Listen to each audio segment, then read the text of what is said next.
はい、こんにちは。今回はですね、道交法第38条1項について、自転車がですね、横断歩道を横断しようとしているときに、車両は停止する義務がない派の人の、バイブルである道路交通法ハンドブックに、本当にそんなことが記載されているのかっていうのを確認しに行ったという動画になっております。このご覧の通りですね、国立国会図書館に行ってきまして、道路交通法ハンドブックの第38条についての記載の部分を複写してきてもらいましたので、他にコピーがありますので、これをもとに話をしていきたいと思います。まず最初に、道交法第38条1項で、横断歩道を横断しようとして、待っている自転車にですね、車両は停止義務があるのかないのか、論争というのをですね、どういったことなのかっていうのを、ちょっと初めて来た人、簡単に説明させていただきます。道交法第38条というのは、横断歩道等を通過する車両はですね、歩行者等がいないことが明らかな場合を除き、いつでも止まれるような速度で通過しようとしてですね、実際に横断しようとしてたり、横断し始めてたりする歩行者等がいれば、必ず一時停止をして、その横断を妨げてはいけないという条文ですね。普通に法律を読めばですね、最初は誰でも横断歩道等っていうのは横断歩道または自転車横断帯なんで、歩行者等っていうのは歩行者または自転車のものでですね。普通に初めて免許を取るような人は、ピュアな人がですね、道交法をそのまま読んで理解すれば、最初は停止義務あり派になりますよと。なぜかですね、そこにちょっと待てと。横断歩道を横断しようとしている自転車には、実は停止義務はないんだよという人が、なぜかいるわけなんですね。それが、自転車には一時停止義務なし派の人たちなんですけれども、なぜかですね、その停止義務なし派の人たちっていうのは、いわゆる、なんていうんですかね、ドライバーで言えばベテランって言われる年配の方ですね。例えば家庭だったら父親ですとかです。もしくはおじいさん、親戚のおじさん。会社とかで言えば上役ですね。上司の人ですとか、ベテラン社員とかいう人たちが、いやいやちょっと待って、お前ら新人ちょっと待てと。自転車が横断歩道で待ってたとしても、お前ら止まる必要ないんだぞと。警察もそう言ってると。上から言われるとですね、それは知りませんでしたと。上司の人たちはそう言うと。いや、じゃあ私の考えは間違ってるのかな。最初はピュアな心で停止する義務あるに決まってるでしょうって言ってた人たちも、ベテランの人たちがですね、そんなこと言うんだったら、そういうものなのかなと思ってですね。その人がまたさらに周りの人にですね、いや、お前知ってるかと。実は横断歩道で渡ろうとして待ってる自転車がいても止まる必要は、厳密に言えば、法律を厳密に言えば止まる必要はないんだぞと。警察だってそう言ってると。いうふうに言われたら、少しずつですね、そういうもんなのかと。僕もドライバーとして一人前になるためには、裏の暗黙のルールを知ってないとダメなんですね、という感じでですね、だんだんという考えを継承していくっていう感じですかね。それで、時代はですね、インターネットの時代ですんで、法律を読めば停止義務ありとみんな思うけど、いや、実は俺は知ってるけど、厳密に言えば停止する義務はないんだよっていうのをですね、警察も言ってた。警察も言ってた、厳密に言えば停止する義務がない。実は知ってる人は知ってると。そういうネタってブログのネタって言いますか、YouTube でもそうなんですけど、YouTube のネタとして、いや、実はこうなんですっていうふうにですね、言うと格好のネタになると。いや、実は警察がそう言ってるんだから間違いないですっていうふうにですね、広めていくわけなんですね。そうすると、それを見たですね、ネットを見た人たちが、と、普通に読んだら止まるって思うのに、実はそうなんだっていう感じでですね、次々と、停止する義務なし派にですね、つくという感じですね。私はあくまでも停止義務あり派なんですね。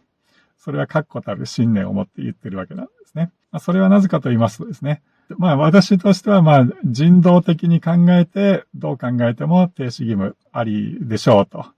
実際に横断歩道等があれば横断しようかなと思ってる人がいるんだったら必ず停止しますよっていうことを実践してる人から言わせれば、歩行者だろうと自転車だろうとですね、人影が見えた時点でもうほぼ止まるぐらいの速度をにならないと止まれないわけなんですね。いや、じゃあそれでよーく見たら、これは自転車だと。しかも降りてないと。自転車にまたがったままだと。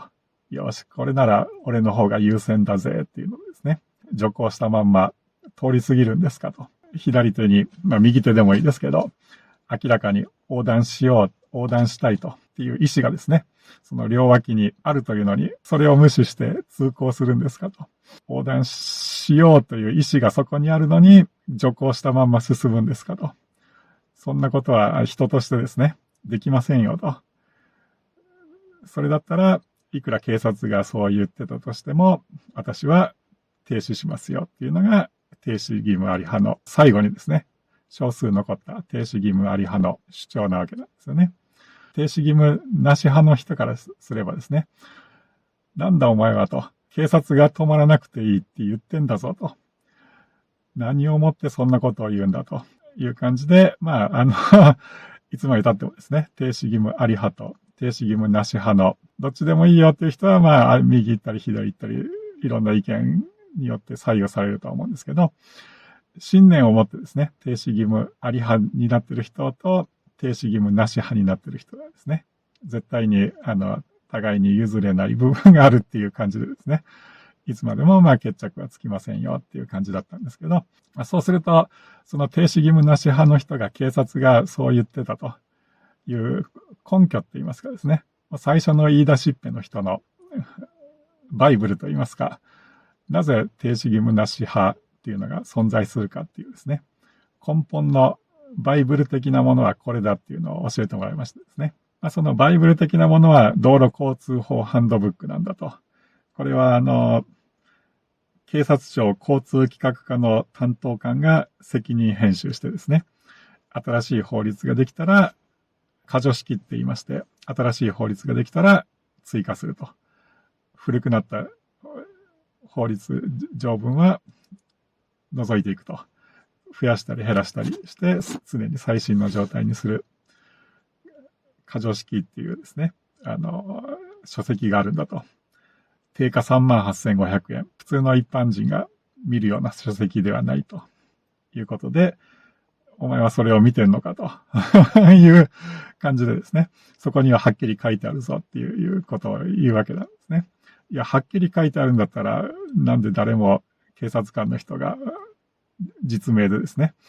いや、はっきり書いてあるんで、その通りですよって言わないのかな、というふうな疑問しか残らないわけなんですね。そういう本の存在すら知らなかったわけなんですね。それを教えてもらったんだったら、じゃあそれを見に行きますよっていうことですね。じゃあ、金額的に買うことは無理なんで、調べましたら、国立国会図書館に行けば、見ることができますよ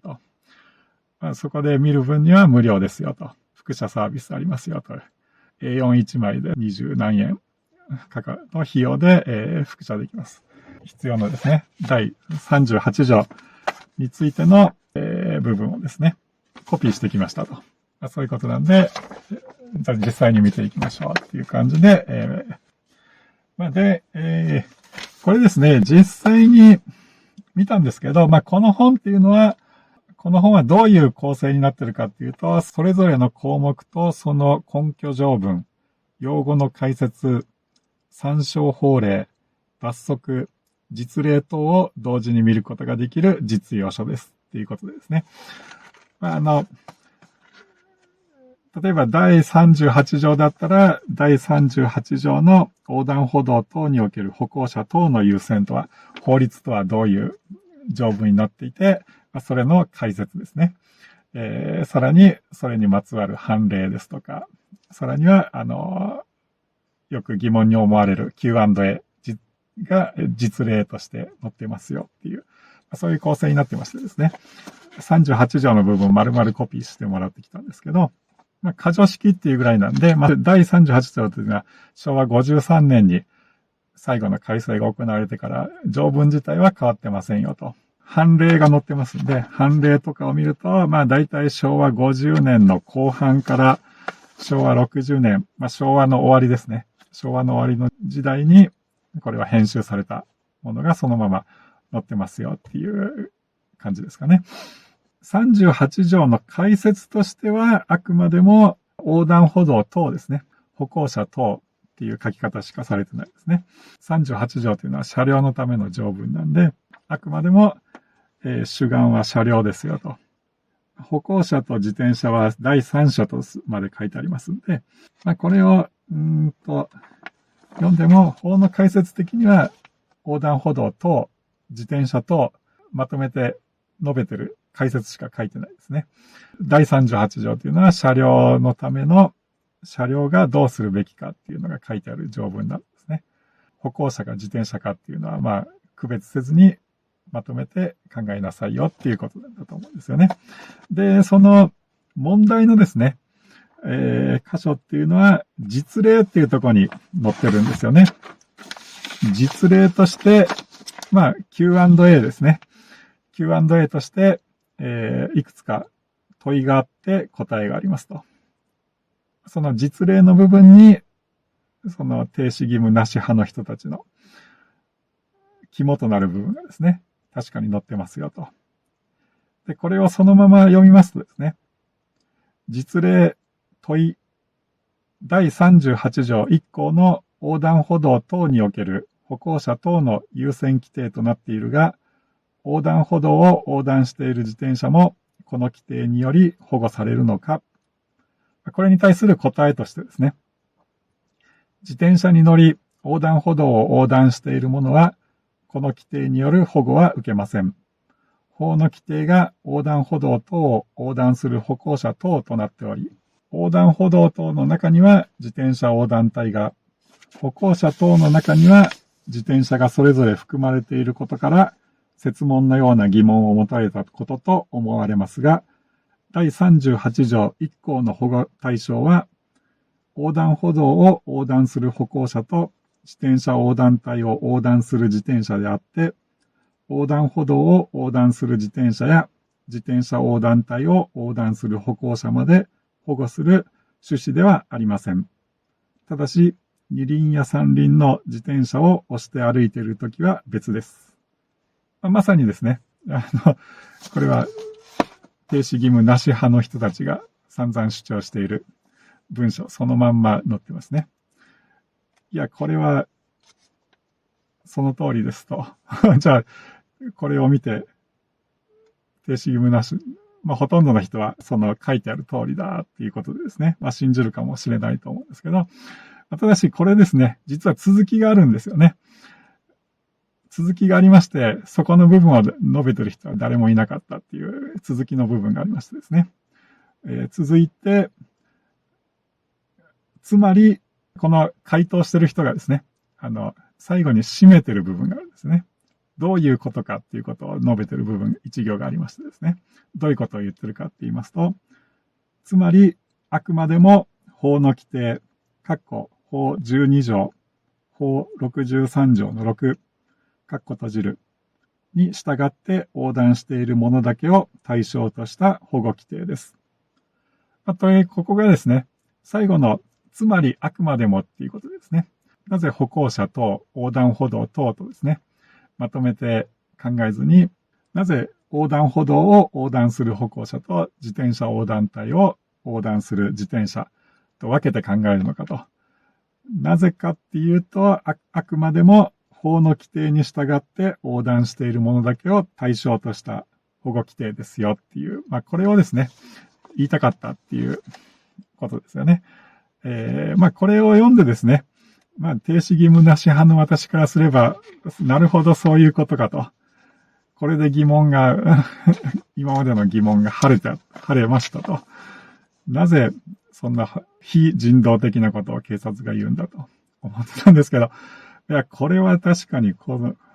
のですね、昭和53年以降、昭和の終わりまでですね、の人たちが Q&A でですね、言ってたことは確かにあの時代は確かにこれが正しいですよというわけなんですよね。なるほどと。納得しましたよという感じですね。じゃあどういうことなのかって言いますとですね、昭和53年からですね、昭和の終わり頃の自転車がですね、歩道から歩道に渡りたい自転車のルールっていうのがありましてですね、それをまず理解しないと、なぜかっていうのがわからないんですよっていうことなんで、じゃあまずはその昭和のですね、昭和の終わり頃の自転車の交通ルールを説明しますと、昭和45年に今まで歩道なり車道なりを好き勝手に通行してたですね、自転車だったんですけれども、昭和45年に道交法に歩道を通行して良い自転車のですね、ルールが明文化されましたよと。じゃあ自転車は、その規定に沿った自転車は歩道を走っていいんですよと。歩道から歩道を渡るときには横断歩道を渡るんですけど、じゃあ横断歩道を渡るルールっていうのは明文化されてませんでしたよと。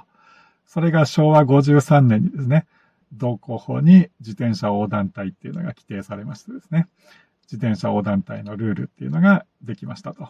で、その時に第38条もですね、横断歩道を横断する歩行者のことしか述べていなかった第38条も改定されたっていうことですね。なので昭和53年以降、現代まで法律は変更はありませんよっていう感じなんですけれども、じゃあただしですね、昭和の終わり頃と現代は何が違うかっていうとですね、横断歩道の種類ですね。横断歩道と自転車横断帯っていうのは3種類ありましてですね。横断歩道だけの横断歩道とですね。自転車横断帯だけ描かれた自転車横断帯とですね。横断歩道と自転車横断帯が並んでですね、描かれた横断歩道と自転車横断帯。この3種類がありましてですね。昭和の終わり頃っていうのは、この横断歩道と自転車横断帯が並んで描かれるですね。併用型っていうのが、一般的ですよと。なぜなら、歩道のほとんどはですね、自歩化のですね、自転車が通行していいんですよっていう歩道が、ほとんどなものですね。じゃあその自歩化の歩道と歩道をつなぐ横断歩道には、歩道から歩道につながる自転車横断帯も描かないとおかしいですねっていうことで、昭和の終わり頃にはですね、横断歩道と自転車横断帯が並んで描かれるっていうのがほとんど、メインの横断歩道ですよっていう状態になってましてですね。その他の横断歩道だけっていうのは歩行者専用の歩道と歩道をつなぐ横断歩道ですね。自転車横断帯っていうのは歩道橋と自転車横断帯がセットになって歩行者は歩道橋、自転車は自転車横断帯っていう風なセットになっているものっていう感じで、それは、その2つに関しては、少数派っていう感じですね。で、メインの横断歩道と自転車横断帯が並んで描かれているところの交通ルールですね。自転車の交通ルールっていうのはどんなんだったかって言いますと、法にのっとった通行方法としては、歩行者は、道交法第12条でですね、付近に横断歩道がある場所では横断歩道を使って横断しなさいよと。自転車は63条の6で付近に自転車横断帯がある場所では自転車横断帯を使って横断してくださいというのが自転車のルールの基本ですね。自転車と歩行者は同じ場所を横断しようっていう意思があっても明確に通る場所が分かれてますんで、接触したりとかですね。歩行者と自転車の事故は防げますよっていう感じで合理的ですねっていう状態だったんですけど、じゃあたまにですね、自転車横断帯狭いですね。通勤通学時間帯ですとか、自転車横断帯に自転車がいっぱいいますよと。その場合はどうするんですかっていうルールも、確かに私も本当に小さい頃の話なんですけど、なんか学校で習ったのを覚えてるんですけど、自転車に乗ったまま横断するんだったら、自転車横断帯のですね、横断歩道じゃない方の自転車横断帯の外側を横断してくださいと。自転車横断帯の付近なんで、車両も当然優先してくれるんで安心して渡ってくださいと。じゃあその逆方向のですね、横断歩道側を横断したいときはどうするんですかってなれば、いや、そこを渡りたいんだったら自転車を降りて押して歩いてくださいよと。自転車を降りて押して歩けば完全なる歩行者になりますんで、横断歩道を横断していいですよと。絶対ダメなのは、横断歩道を自転車に乗ったまま横断することですね。これだけは歩行者との接触があったら危ないので、これは絶対ダメですよっていうのが、昭和の終わり頃の自転車のルールですね。それを踏まえて、先ほどの Q&A ですね。あれを読み直すと、なるほどと思うんですよね。確かにおっしゃる通りだと。最初のですね、問いをした人、最初の質問をした人も、どういう意図を持ってこういう質問をしたかっていうと、想定としては、なんていうんですかね、若い警察官がベテラン警察官に質問してるっていう感じの、Q&A だと思うんですけれども、横断歩道と自転車横断帯が並んで描かれている場所で交通整理をしていたらですね、どうしても横断歩道を乗ったまま突っ走る不届き者がいますと。その不届き者第38条でその人まで保護するってなってたら、道義的に納得できませんと。なぜルールを破って横断しているものまで保護しなければいけないんですかと。そういう意味合いを含めて、横断歩道を横断する自転車も保護されるんですかっていう感じですね。そういう感じの質問に対して、共感的なですね、ベテランの警察署員の人が答えたっていう実例っていう風に考えれば納得ですね。いや、君の言うことはわかるけれども、ちょっとよく考えてみなさいと。実際に保護するのはですね、交通ルールをきちんと守っている人たちだけなんですよと。自転車は自転車横断帯を渡るべきですし、歩行者は横断歩道を渡るべきなんですよと。法の規定ではまとめて歩行者と横断歩道等と言ってますけれども、実際のところ、あなたたちが交通整理をする際には、横断歩道は歩行者、自転車横断帯は自転車っていう風に通行してもらうように指導してくださいよと。ただそれで別に横断しようとするですね、自転車なり歩行者なりが横断できないと。でもいないでしょと。なぜなら横断歩道と自転車横断帯はこう並んで設置してるんだからと。あくまでも交通ルールを守って渡っている人、横断しているですね、人が対象なんですよと。それなら自転車、歩行者、車両ですね。三方とも3人ですね。三方それぞれ交通ルールを守ればみんなが気持ちよく通れるじゃないですかと。そういう意味合いでこの Q&A ですね。実例が存在してるんですよっていうのが、分かったということですね。そういう感じですね。で、令和4年現在のですね、話をしますと、あれから40年ですね。この実例からあれから40年。どうなったかっていうとですね、40年経って直近のここ10年でですね、自歩化の歩道から自歩化の歩道をつなぐ横断歩道であろうと、自転車横断帯の設置はやめますよと。すでにある歩道と歩道をつなぐ自転車横断帯もですね、基本撤去の方針ですよ。っていうのをこの10年でですね、その10年の通達はもう期限が切れましてですね。じゃあ、それで今年新たにですね、今後5年のですね、新たな通達、さらなる通達っていうのがもう今年になって公開されておりましてですね。それによると、自転車横断帯っていうのは、歩道と歩道をつなぐ自転車横断帯は、この10年は基本撤去だったんですけど、令和4年からの5年をかけてはですね、さらなる通達として原則撤去しますと。なので、横断歩道と自転車横断帯が並んで描かれている自転車横断帯っていうのはですね、もう原則撤去で行きますよという通達がされたわけなんですよね。じゃあ、それで、現代の横断歩道を考えればですね、自歩化と自転車が通行していい歩道から自転車が通行していい歩道に渡るための横断歩道があったとしても、そこには自転車横断帯は描かれていませんと。ただし、自転車は乗ったまま横断していいんですよと。これ気をつけるのは歩行者の方が優先ですので、歩行者がいた場合には乗ったままは通行できませんけれども、歩行者の妨げにならないんだったら自転車に乗ったまま横断歩道を横断していいんですよと。それがルールですということになっておりますんで、じゃあこの昭和の終わり頃に言ってた人がですね、法の12条、歩行者は相変わらず横断歩道があるんで、横断歩道を横断するのがルールですよと。じゃあ63条の6はどうかっていうと、自転車は自転車横断帯があれば、そこを横断しなければいけませんよっていうことなんですけど、現代では歩道から歩道をつなぐ自転車横断帯っていうのはもう原則撤去ですので、そんなものはありませんと。歩道から歩道をつないで横断したい自転車は横断歩道を横断してくださいと。付近に自転車横断帯はないので、63条の6に違反しているかっていうと、全然違反していませんよと。むしろ、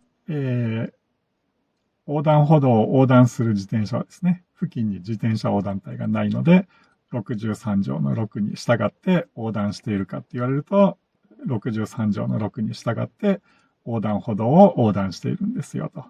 40年前にですね、これを言い出した教官らしき警察官の人が今でも生きてるかどうかわかんないですけど、その人に聞けばですね、40年前あなたこういうことを言ってましたけど、今はどうなんですかって言えば、いや、それは当然現代の横断歩道で横断する自転車に乗ったまま横断する自転車は法にのっとって横断してるんだから、当然保護されるのは当たり前ですよと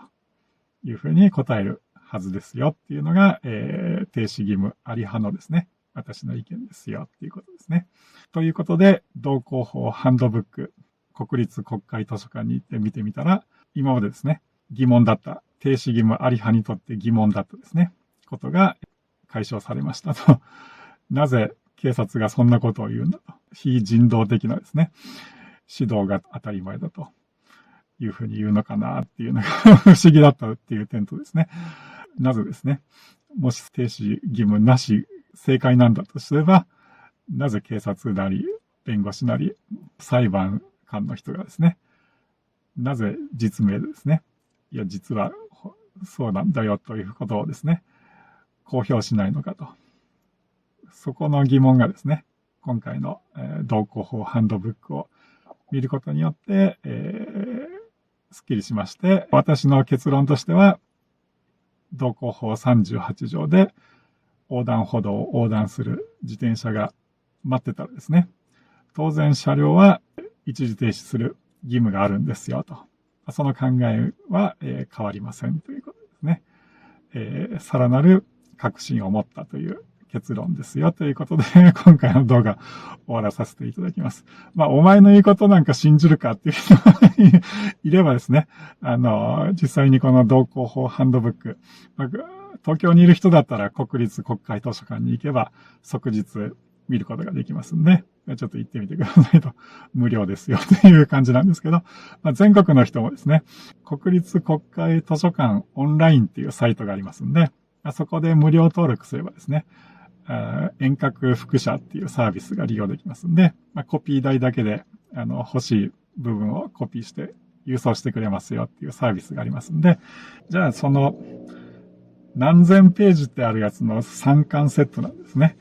どこの部分かっていうのを概要欄にも書いておきますけど、どこの部分をコピーするかって言いますと、道路交通法ハンドブックのですね、第1巻ですね。第1巻の2101ページから2152ページ。これが道交法第38条についての解説なり、判例なりですね。実例が載ってるページですよっていうことなんで、お前の言うことなんか信じるかっていう人は、それを取り寄せて、反論してくださいっていう感じですね。ということで、以上、最後までご視聴ありがとうございました。